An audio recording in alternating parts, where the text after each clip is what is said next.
So welcome everyone to this week's edition of the Ronin Institute Seminar Series. We got Kristina Markman, who is going to present to us today about Lithuanians and how they're heroes and right? So villains. All right. So I will let her introduce herself and then take it away from there. Thank you. Thank you, John, and thank you to everybody that is here with us today in the seminar. I just want to actually begin by thanking John for continuing to support our research by finding funding for our conference travel and helping us secure library and journal privileges, and also bringing us together at these seminars. So I joined the Ronin Institute about 2 years ago when I graduated with my PhD from UCLA, and I had been invited to give a talk at the University of Pennsylvania. But since I was a new graduate, my university refused to help me fund my conference travel. So that's how I discovered the Ronin Institute, and I'm so thankful for the opportunity to have gone to the University of Pennsylvania thanks to the Institute. Anyways, today I am a lecturer at UCLA. I am what they call a medievalist, which means that I am a historian of the Middle Ages. The Middle Ages is roughly the period from about 500 to 1500 in Europe. And my specific work focuses on 12th and 13th century Baltics, with an emphasis on Lithuania, which I'll tell you a little bit about today. So apart from being a lecturer at UCLA, I'm also coordinator of the Public History Initiative here, which is a organization that helps undergraduates find internships in the LA area. So I am all about student-centered work. Okay, so my goal today is to tell you a little bit about my latest project, which examines how the construction of the image of Lithuanians in the early 13th century was used to promote the Baltic Crusades. And the study is just a small subset of my broader research, which looks at how medieval chroniclers used image and rhetoric to promote conflict or collaboration between peoples of different backgrounds, and what that choice of image and rhetoric reveals about the cultures that produce them. So the broader application of my research is to look at how we describe each other across cultural frontiers and what those descriptions might reveal about our interests, values, anxieties, or framed historically, what those descriptions might reveal about the context, that is the society, the economics, politics that influence the way that we describe each other. So really it's about the power that our words have in creating awareness of differences, as well as influencing ideas, attitudes, perhaps even actions. Okay, so the talk that I have for you today, I actually prepared for a seminar that I gave on Monday in the format of an academic paper. So today I'm going to try to do a little bit of a kind of informal presentation mixed with some of the formalities from Monday. But before I do so, before I introduce you to the topic of today's talk and my research, I want to spend some time introducing you to the medieval Baltic, which in my experience remains a region that is not as popular to study as, for example, Western Europe. And as a result, often strikes a lot of curiosity and questions from my colleagues. Okay, so let's go to the PowerPoint. Screen share. All right, from current slide. Okay, so in the 13th century, which is where my talk is located, the Baltic region witnessed a very dynamic transformation. So let's begin here at the start of the 13th century. This is, as you see, a map of Europe around the year, northeastern Europe to be particular, around the year 1200. And what we have here is these kind of fragmented polities surrounding a no man's land on the eastern Baltic shore. So let's talk a little bit about these fragmented polities. Let's start with the green area, which represents Poland. So prior to his death in around 1138, Bolesław III, the King of Poland, issued a final will and testament known as the Succession Statute, in which he divided his lands amongst his 4 sons. Now, trying to safeguard Poland from the wars known to plague states organized by a system of partible inheritance, that's a system where rather than giving all of your lands to your eldest son, you divide your lands amongst your sons. So trying to safeguard against the wars that typically occur in those types of regions, Bolesław took measures to include a seignoriate clause whereby royal authority, or at least the title of king, would rest with the eldest son. The attempt was futile, and Poland was plunged into 200 years of feudal fragmentation and interprincely competition. Now, Rus, which, as you can see here, I succumbed to the stereotype and used red. So Rus, like in Poland, practiced a system of partible succession, or at least there it's called lateral succession. I'm not going to go into it because it's a rather complicated system of inheritance. But what it means is that the territories of Kiev and Rus were divided amongst members of the Rurikid dynastic clan. And by around 1200, over more than a dozen independent principalities had emerged.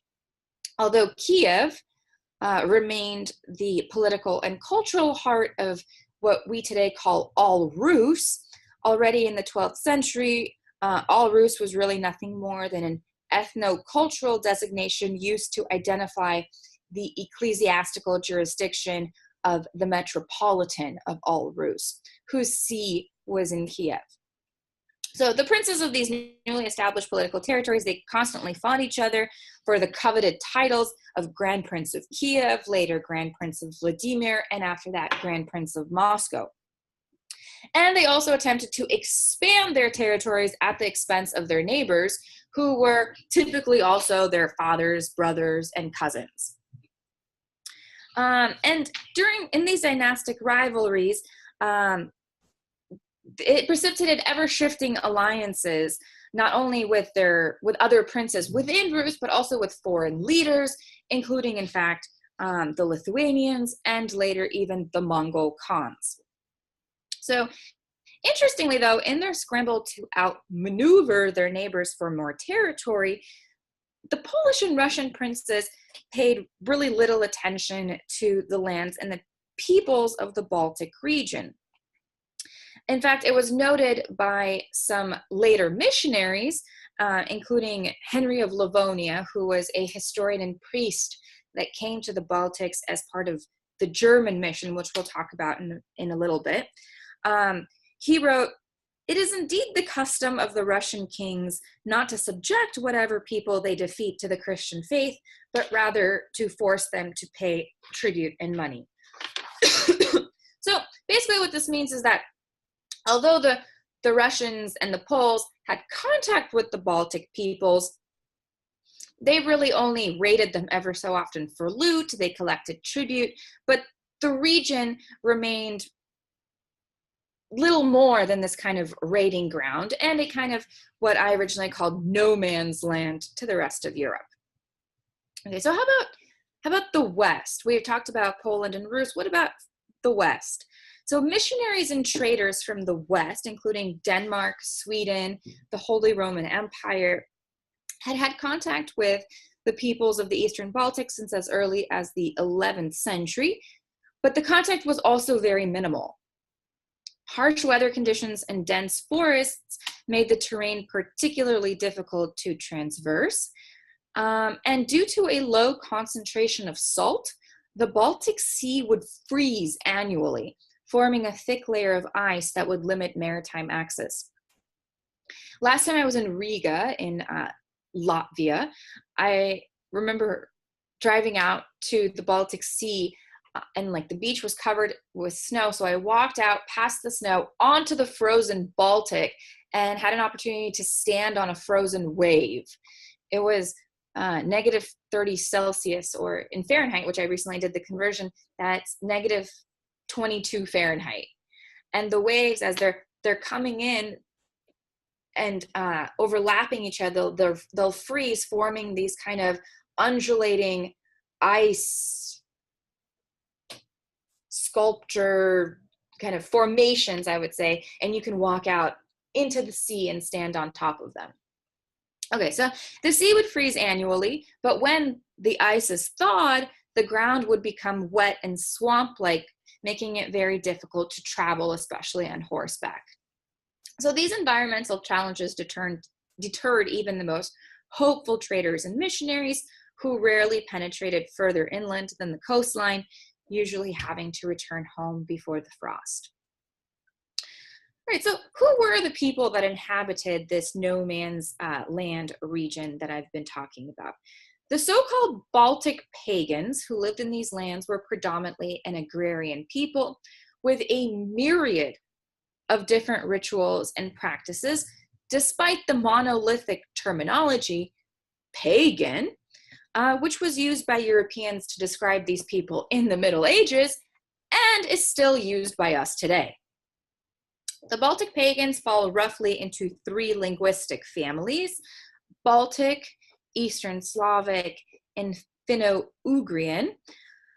The Balts, that is the people that spoke the Baltic language, inhabited the region from about the Gulf of Riga southward, corresponding to parts of modern-day Latvia, Lithuania, and northern Poland.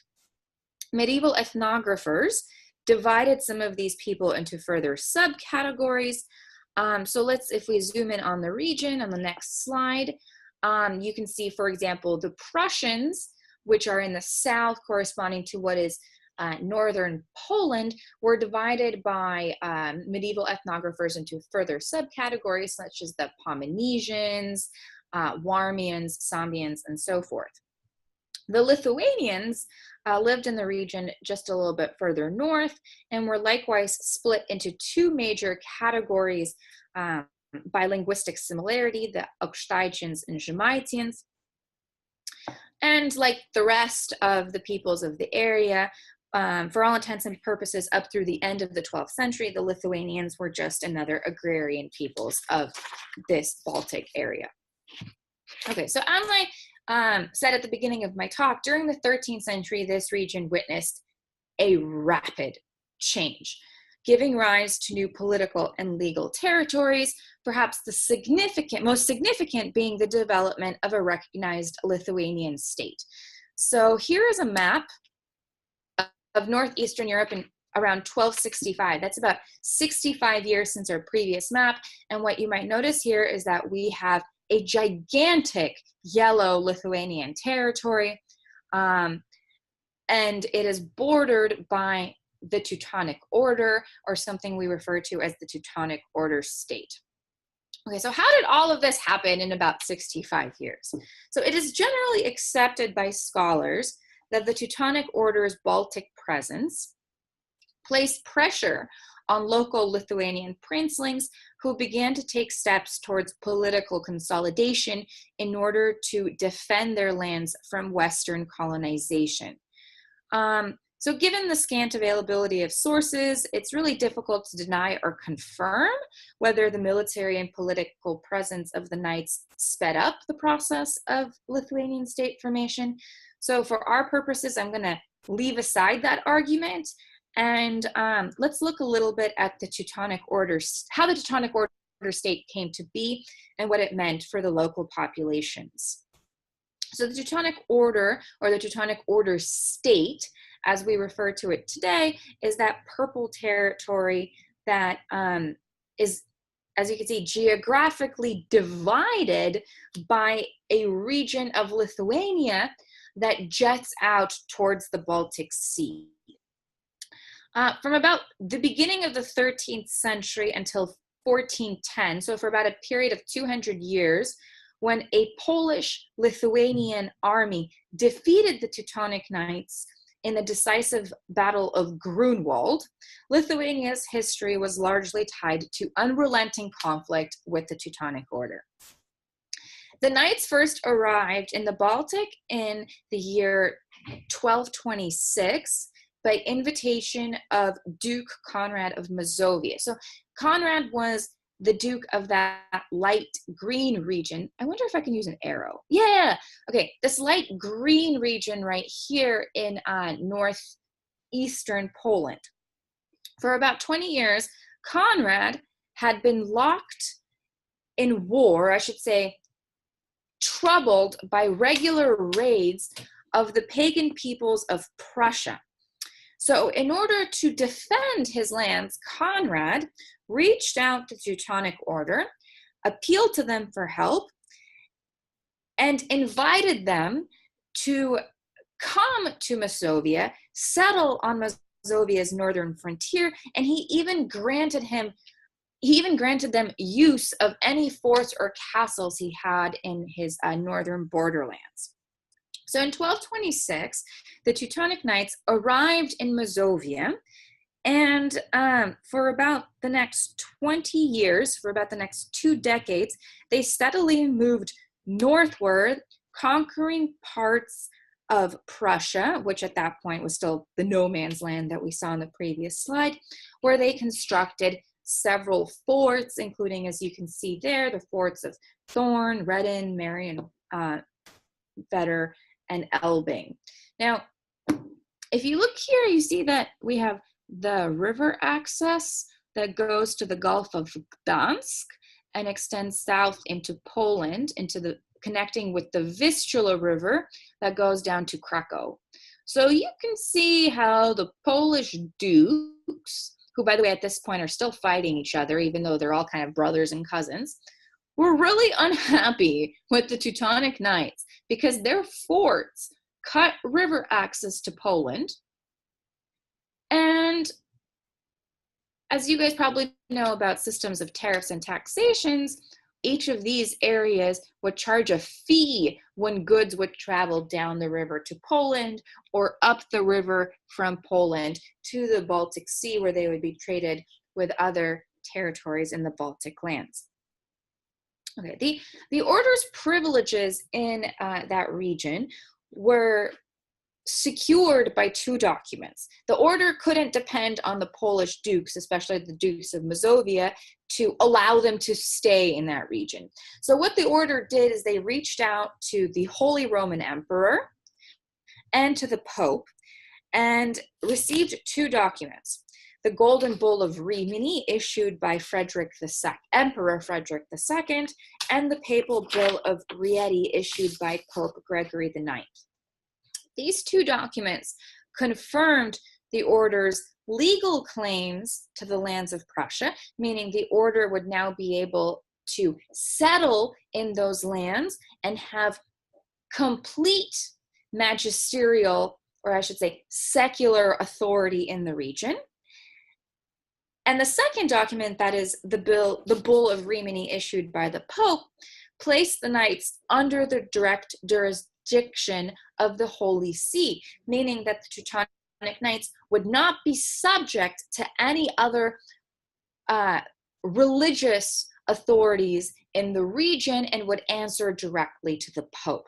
So essentially, these 2 documents were very important because they established the Teutonic Order as a state with power, with jurisdiction in those lands, and secular as well as religious authority over all of the people living in that region. Now, who were the Teutonic Knights? Okay, so the Teutonic Knights, also known as the Brothers of the German House of St. Mary, were a military monastic order founded in 1190 in Acre in the Kingdom of Jerusalem during the Crusades for the Holy Land.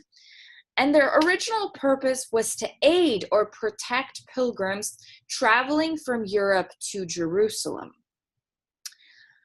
So I want to backtrack a little bit and talk, what exactly is a military monastic order? So military monastic orders, the first of which were the Hospitallers, or the Order of St. John, then we have the Templar Knights, and then we have the Teutonic Knights, were orders of military monks, that is armed monks, meaning that these knights swore to the same rules as monks in Europe. They were to remain chaste, they were to remain obedient and swear poverty. That poverty meaning they would not own any personal possessions, but everything they had, they would bring to their order, and then the order would own everything communally. So they were monks first and foremost, but they were also armed. So they were also knights. And their main duty was to, of course, in the Holy Land, to defend against any Islamic incursions, but also to protect Christians who were attempting to make a pilgrimage to the Holy Land. And when Conrad of Mazovia started experiencing these difficulties with the pagans, he reached out to the Teutonic Knights, who at that point were in the Holy Land, and asked them to divide their services between the Holy Land, as well as send some knights up to the Baltics to aid him in the protection against these evil non-Christian pagans. Okay, but by the time the Teutonic Knights arrived in the Baltics in 1226, they were not the first military monastic order. Actually, the first military monastic order had been founded in 1202, about 20 years before the arrival of the Teutonic Knights, by Bishop Albert, who had just come to the region of Livonia, which is present-day Latvia, to Christianize the local pagans. So this is the region that I'm talking about right here. After their foundation in 1202 by Albert, the Livonian Brothers of the Sword began to wage war against the local populations, extending their territories east and north. After their disastrous defeat by the Samogitians. Now, who are the Samogitians? The Samogitians, if you see here, this is Samogitia in this region of northwestern Lithuania. So the Samogitians were one of those two groups of people that spoke a Lithuanian derivative of the Baltic languages. So the Samogitians defeated the Livonian Brothers of the Sword, and after their embarrassing defeat, remnants of the Livonian Brothers of the Sword joined with the Teutonic Knights, forming the Teutonic Order state, which was, as you can see, divided into two regions by Samogitia, a nominal territory of Lithuania.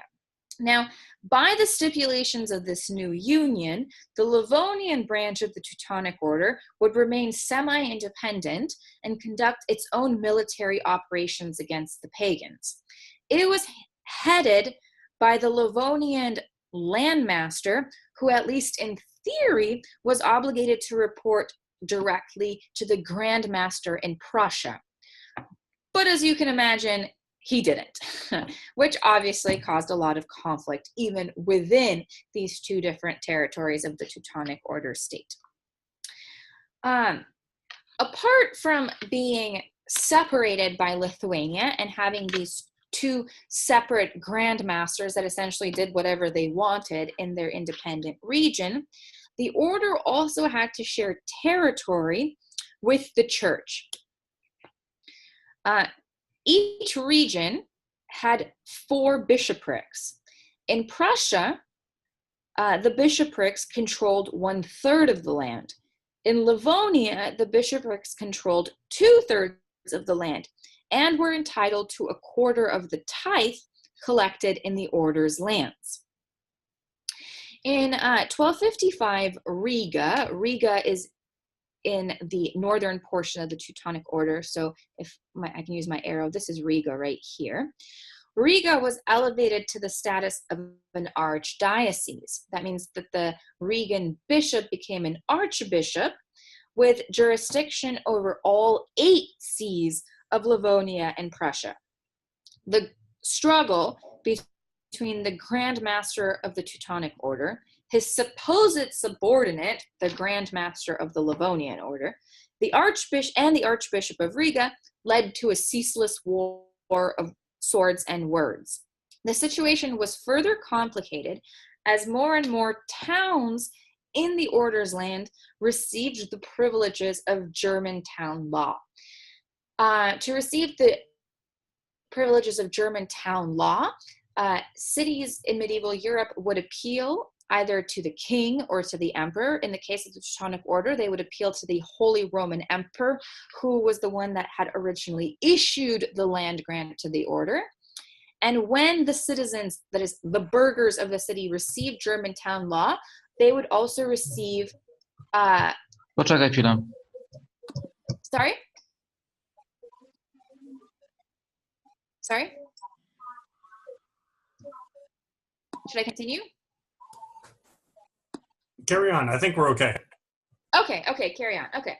So when a town would receive German town law, it would become autonomous and no longer subject to any of authorities in the region. It's essentially become a commune. So what happens then in this Teutonic Order state is we have 2 grandmasters, several towns who are autonomous and independent, an archbishop, and several bishops, and all of them are claiming to have authority over everyone else. So you can imagine that this leads to shifting alliances, rival interests, and pretty much constant squabbling and bickering. And then when you add all the pagans into the mix, that is, all of these Livonian and Prussian pagans that the Teutonic Order has subjugated and forced to live under their authority, and in fact, forced baptism upon, we get this big old mess with coups and revolts and constant infighting amongst all the different factions in the region. Now, the Lithuanians would frequently join into these squabbles. So, for example, in 1297, the pagan ruler of Lithuania, Grand Duke Vytenis, offered the archbishop and the town burghers of Riga military assistance against the knights, the Teutonic knights, who had just interrupted river access to Riga by occupying a Cistercian monastery further upriver. With the consent of the townspeople, the Lithuanians inflicted an embarrassing defeat on the knights and set up a garrison near the city of Riga for nearly 13 years. Now, if the military defeat by the knights if the military defeat of the knights by the Lithuanians was not bad enough, the archbishop also attacked their reputation. While the knights were parked outside Riga, the trial of the Templar knights began in France. Bringing similar charges against the Teutonic knights as the King of France, Philip, had against the Templars, the Archbishop of Riga and the Dukes of Poland issued a list of complaints, even going so far as to accuse the order of idolatry and sodomy. With the Templar Knights having been burned at the stake in 1310, the Pope sent an envoy in 1311 to investigate the Teutonic Order. Adding to the controversy and not to be left out, the pagan Duke of Lithuania sent a series of letters to the Pope, the bishops of Prussia, and the townspeople of various cities throughout the region, claiming that his imminent conversion to Christianity has been thwarted by the constant harassment of the knights. His complaints did not fall on deaf ears, and the Pope opened a formal investigation into the Duke's complaints against the Teutonic Order. In the meantime, in response to these allegations, the Teutonic Knights began to expand their network of castles. They moved their headquarters to Marienburg, which is in present-day Poland, in the Prussian territory of the Teutonic Order, thus cutting off all access that the Polish dukes had to the Baltics.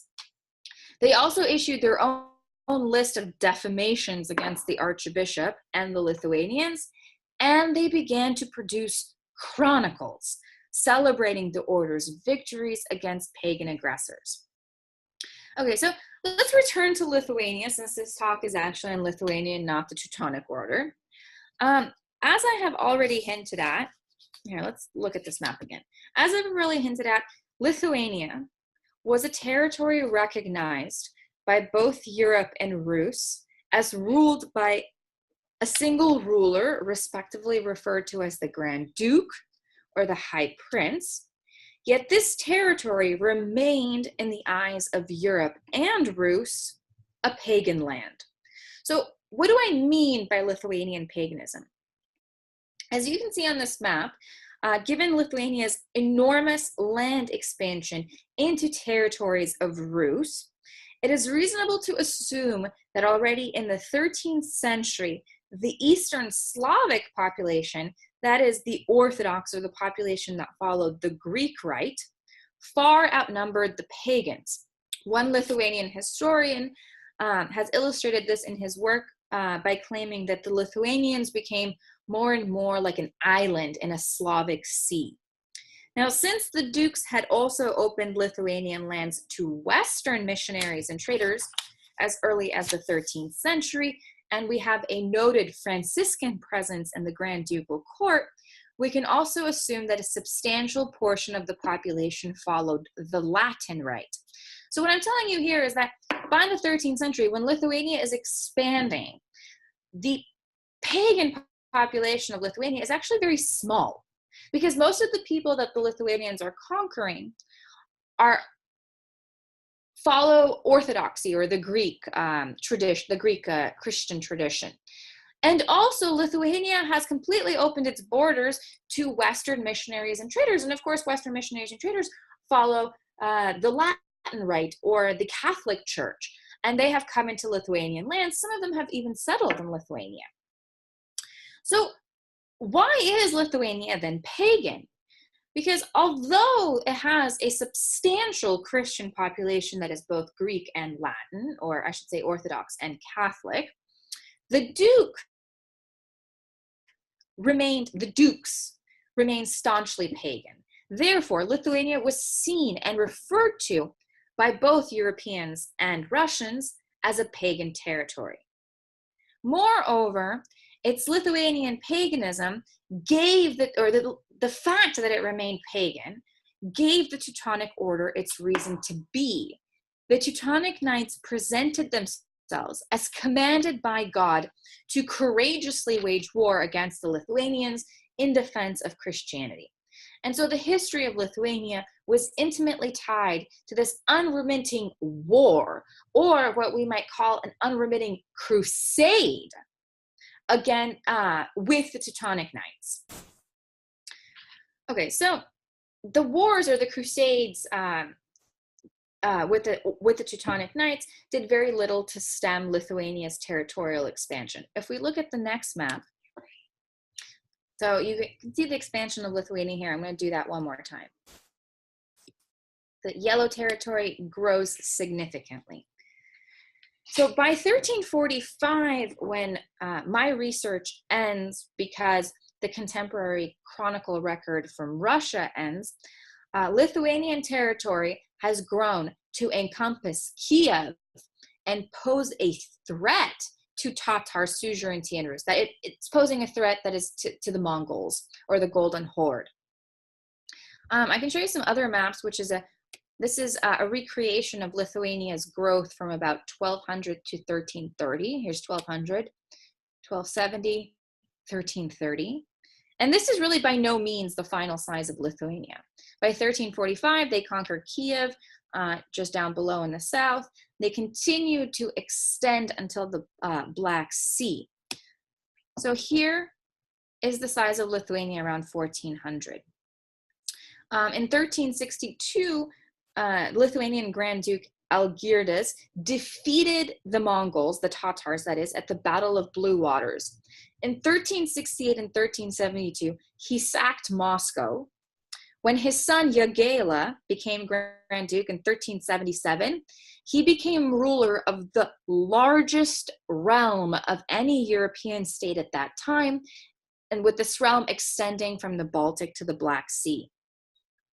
And if we look at this in comparison to modern day Lithuania, we can see the size of the medieval state of Lithuania, which at its height covered parts of present-day Lithuania, Latvia, Belarus, Poland, Ukraine, and Russia.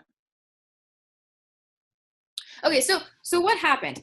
In 1386, Grand Duke Jagela married Princess Jadwiga of Poland and accepted baptism, and then was crowned King Władysław II Jagela of Poland. The following year, he officially instituted Christianity in Lithuania, and so from 1386 onward, the history of Lithuania would be tied to that of Poland. Okay, so now that we have this background, let's look, I'd like to move us in the direction of my talk today, or what I would like to tell you guys about today. But I'd also want to give you a little bit of background on my sources. Okay, so my research is not on the Lithuanian state or its expansion.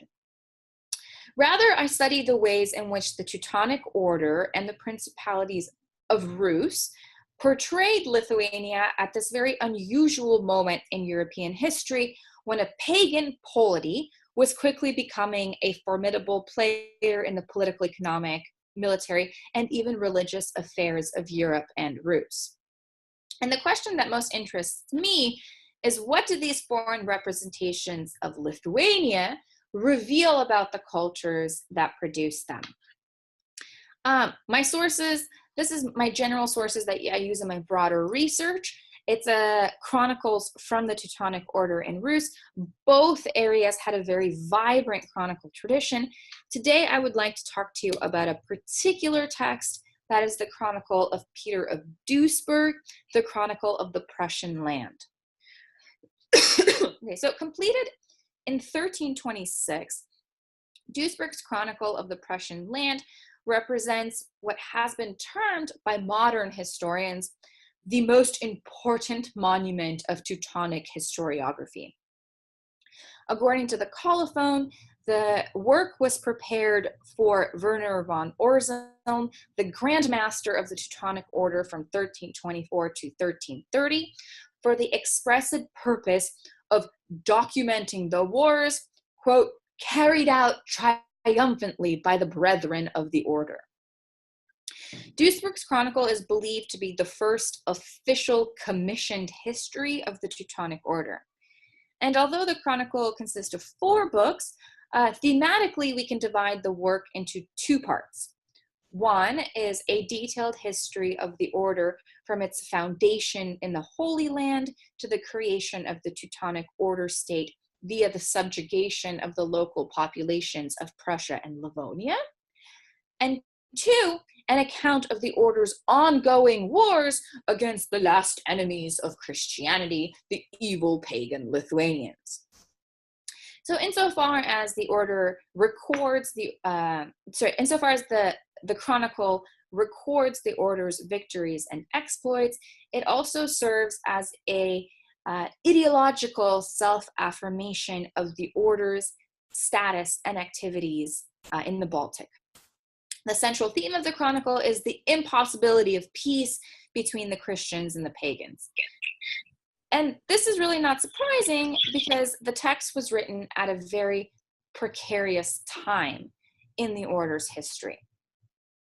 As I've already mentioned, the Archbishop of Riga, Friedrich von Pernstein, had just issued a list of complaints against the Teutonic Knights to the Pope.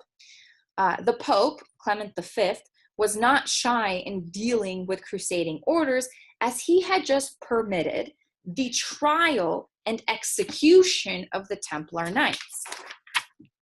Immediately after the Archbishop accused the Knights of hindering the conversion of pagans by their violent tactics, accused them of sodomy, idolatry, lack of education, and so on and so forth.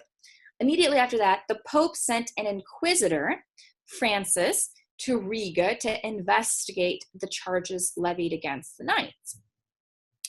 On the basis of Francis's report,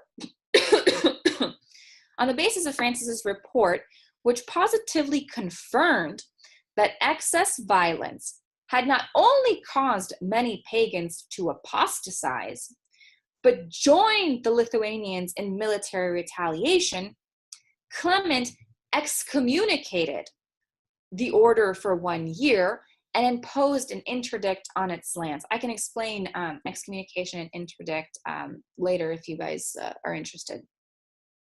Okay, so around the same time that the Archbishop had issued these complaints, the prospect of accommodation between Latin Europe and pagan Lithuania also seemed more real than ever before.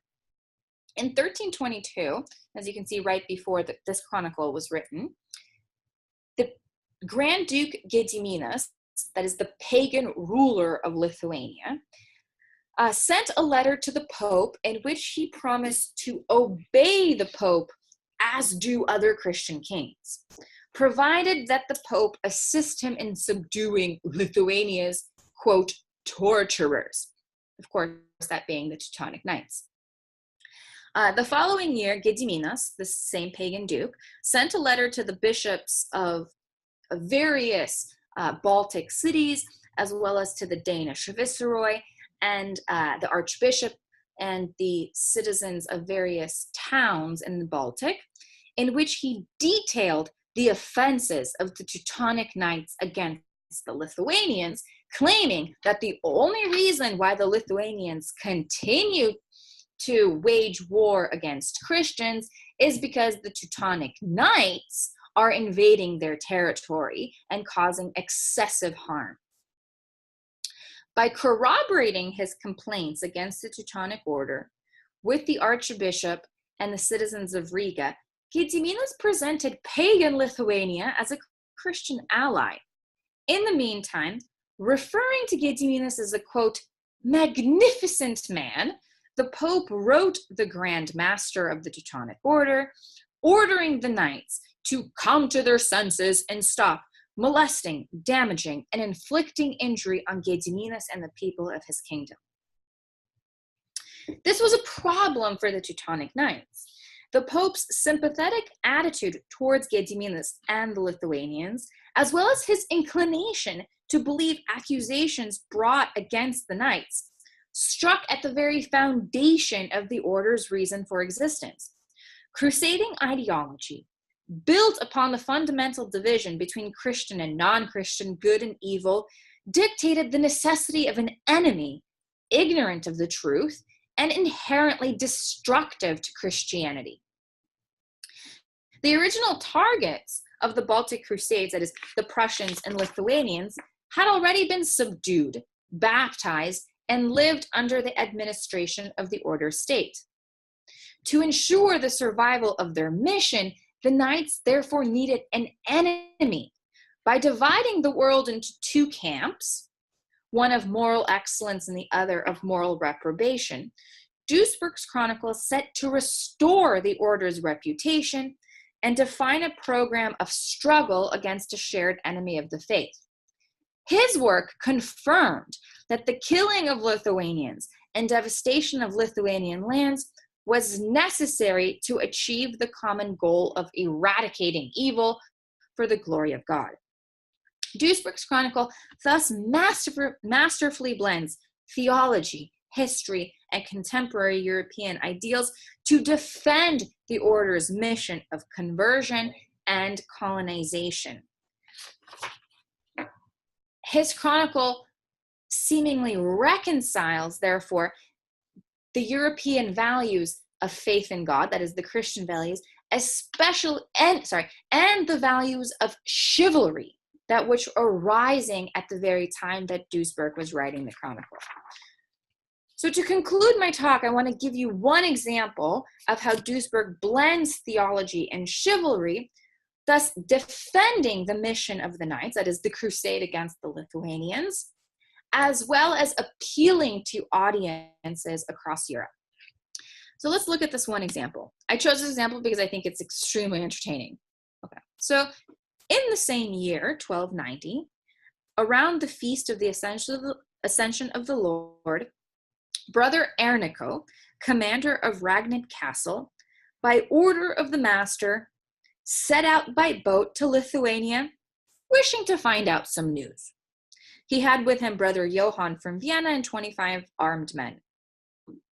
When they were passing by the aforementioned castle of Kalining, Sir Minas, the local castellan, that is the leader of the castle, called together the castle guards to discuss with them how he could deceive the brothers. After many methods of deception had been proposed, they finally landed on a plan.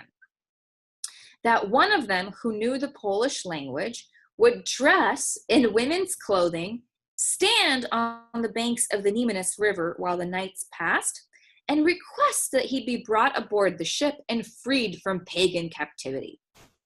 Then a certain Lithuanian named Nodas, a man with strong arms, who afterwards converted to the faith of Christ and died happily in it, he ordered that the man dressed in women's clothing missed a line. Having come to the appropriate place, he ordered that the man dressed in women's clothing wait on the riverbank while the others hid nearby.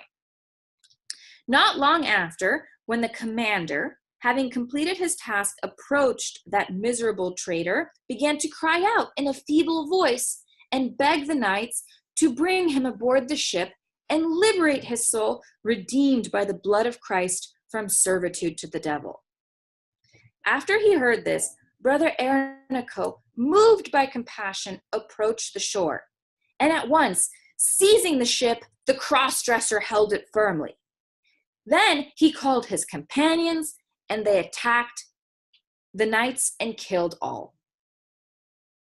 So at first impression, the story is a classic tale of Lithuanian deceit that pits the unscrupulous Lithuanians, headed by their beguiling castellan Sir Minas and his right-hand man Nodas, against the innocently sympathetic and helpful brethren of the Teutonic order, led by Brother Ernico, whose name is in fact an etymological reminder of earnesty.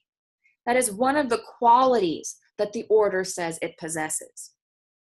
However, as we begin to peel back the layers of meaning, the story becomes much more than just an anecdote of Lithuanian treachery.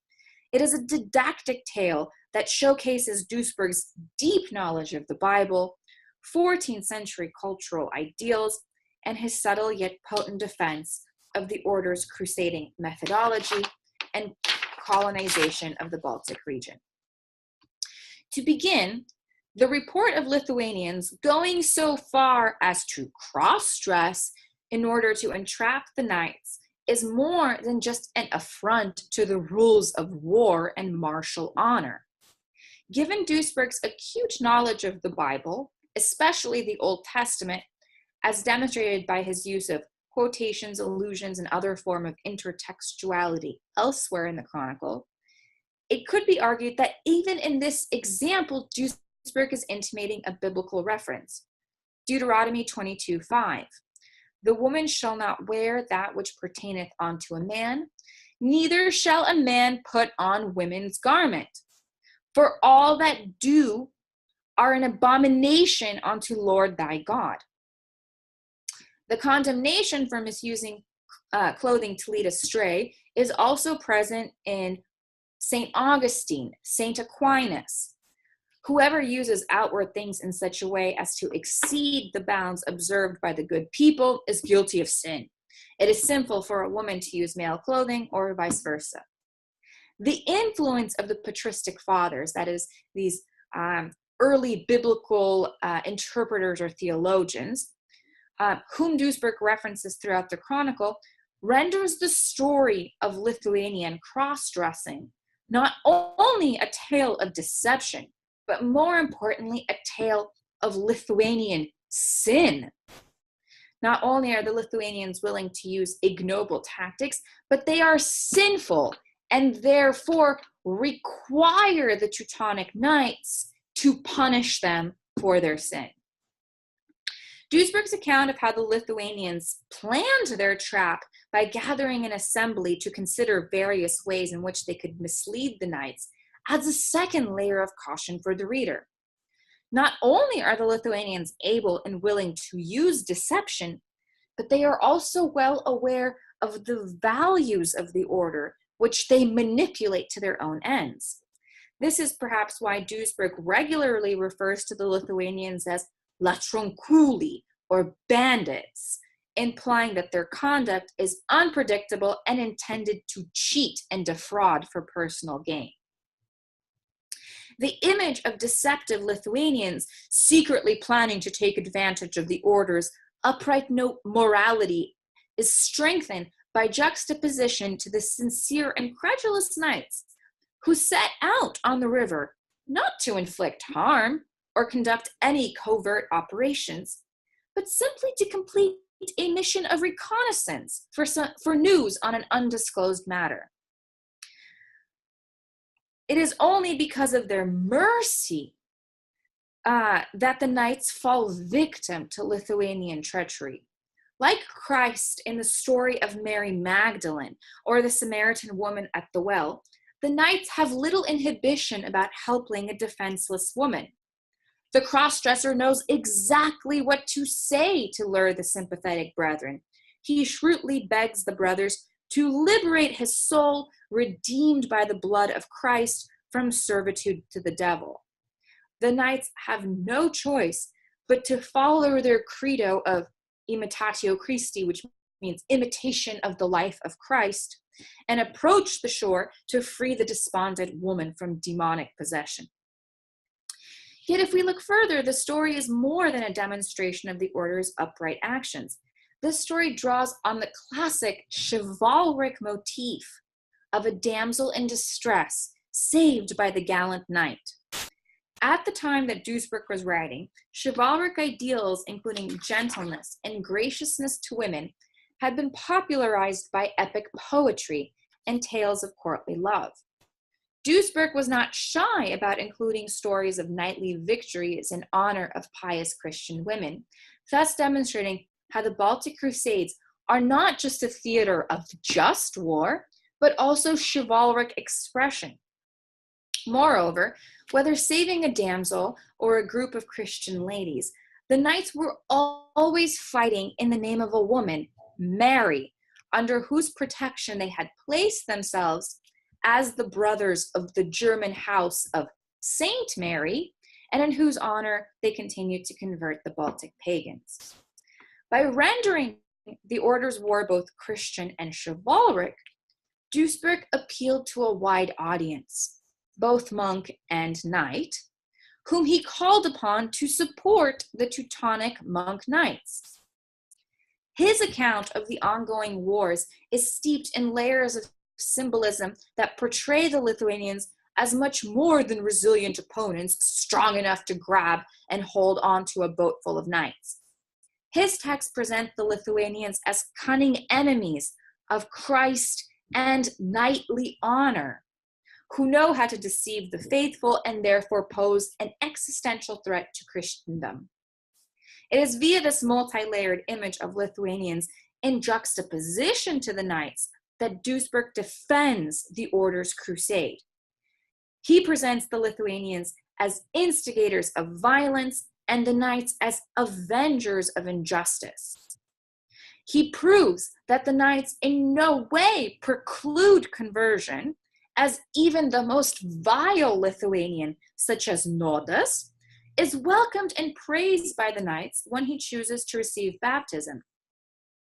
Duisberg thus proves that the knights' continued presence in the Baltic is necessary not only for the protection of Christianity, but also neophyte converts such as Nodas, who require shepherding to find the light of God and protection to secure their baptism. Through careful choice of imagery, biblical references, sidebars on characters such as Nodas, and an appeal to courtly values, Duisberg presents the knightly ideal as fully alive in the Baltic and the order's wars against the Lithuanians as sanctioned by God and chivalry. Thank you.